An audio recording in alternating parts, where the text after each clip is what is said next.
Dramatic and disturbing video shows the moments an innocent black woman's home was raided by Chicago police.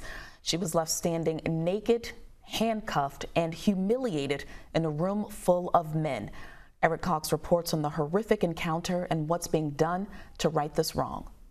This is Anjanette Young, a Chicago clinical social worker, published author, and loving mother. Despite the big smile and the joy the Christmas season may bring, inside she's harboring a lot of hurt. Young's life will never be the same after one fateful night in February of 2019 when her home was raided by police. I had just gotten home from work, and while I was undressing in my bedroom,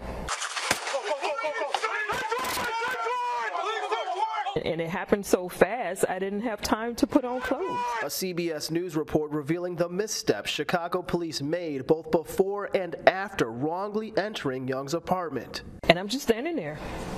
I mean, terrified, humiliated, not even understanding why in that moment that this is happening to me. Officer body cam footage obtained by Young and her attorney after a judge forced police to turn it over, giving us a glimpse at what happened during the horrific encounter almost 2 years ago. Young left standing naked, handcuffed, and humiliated as nearly a dozen male officers searched her home. If I had made one wrong move, I felt like they would have shot me. I truly believe that they would have shot me. Officers entering Young's home looking for an armed suspect after getting a tip from an informant that he lived there. There's no evidence police ever performed surveillance of the home or additional checks as required by policy before receiving their search warrant. The suspect police were looking for actually lived in another unit in Young's apartment complex and had no connection to her. Officers could have easily located him. He was wearing an electronic monitoring device at the time. You got the wrong house! You got the wrong house! Young telling police time and time again they were in the wrong apartment. I've been living here for 4 years and nobody lives here but me!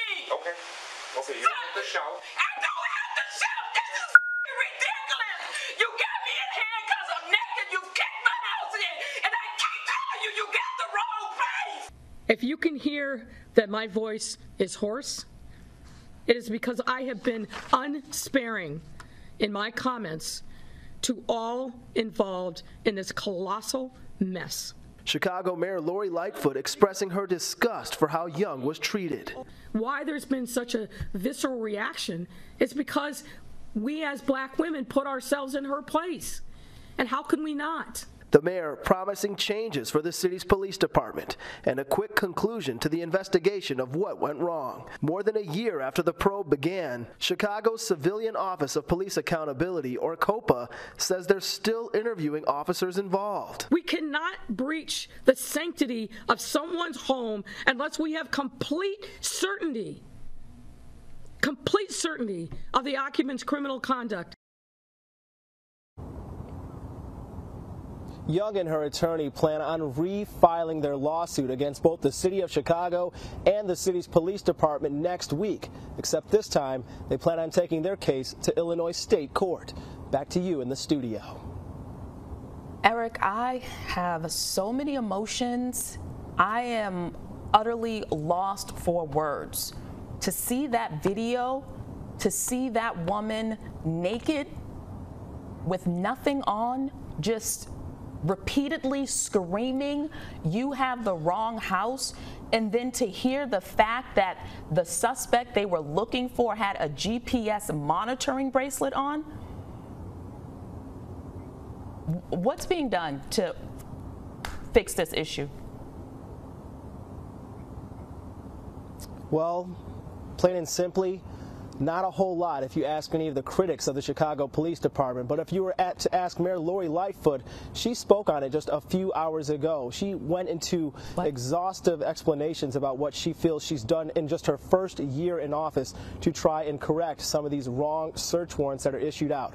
Here's a couple of the things the city says they've changed since that disturbing video you just watched. They said now not only does one police supervisor have to sign off on a search warrant, but 2 internal police supervisors have to sign off on any search warrants before they're executed. The second thing, and this is probably the most crucial, is that a pre-check, a surveillance of the exact location where the search warrant is expected to be executed must be conducted prior to any raid teams going out and performing any actions. It's like, where are we safe? Breonna Taylor, in her home, sleeping. This woman, coming from work, upstanding citizen, undressing like we all do when you come home from work, relaxing, and police just bursting your door. Thank you, Eric, for that report. Great job. Stay safe.